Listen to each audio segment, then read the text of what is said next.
ECB has left the main refinancing rate unchanged at 0%. It's left the deposit facility rate unchanged at negative 0.4%. It sees interest rates at present level for an extended period of time, and QE is to run until inflation path has sustainably adjusted. That's the exact same language that they have used in the past. So, as David was saying, no change in this month. Okay, let's go over to ECB headquarters now in Frankfurt, Germany, and we have Matt Miller, our colleague, standing by. Matt.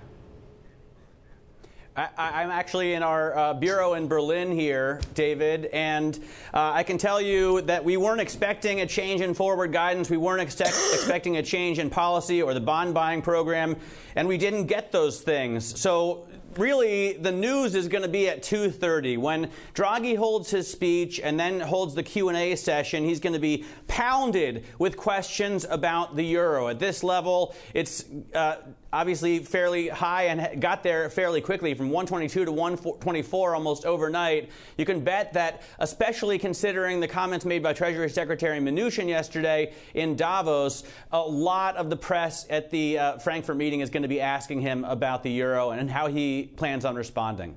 So you're still a lot closer than we are to Frankfurt, even though now I see the Brandenburg Gate behind you, so I should have known that. But Matt, as you look at this, what are the pressures on Mario Draghi? Because we've heard from some of the other people that he's on the council for, sort of making noises about where it should go, and some hawks actually coming out.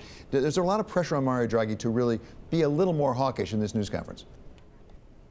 That's right. I mean, Sabine Lautenschläger in the past has suggested, and Yves Mersch and Jens Weidmann have said, they want to see an end to quantitative easing, and they want that communicated to the markets. So our economists that we've surveyed expect that in maybe June or July, if we get it at all. But the hawks have been out there, and they've been relatively vocal. The biggest challenge, I think, right now for Mario Draghi is this appreciating euro really makes his inflation target more difficult to hit. A lot of times when you get a currency fall in value, that means inflation rises. When a currency rises in value, inflation comes down. So it's already been difficult for him to achieve this target. He hasn't been able to achieve it in his tenure, and he's going to want to do that before he leaves in October 2019, and want to be able to raise rates before he leaves in October 2019, or else he'll be the only ECB president who hasn't been able to do that.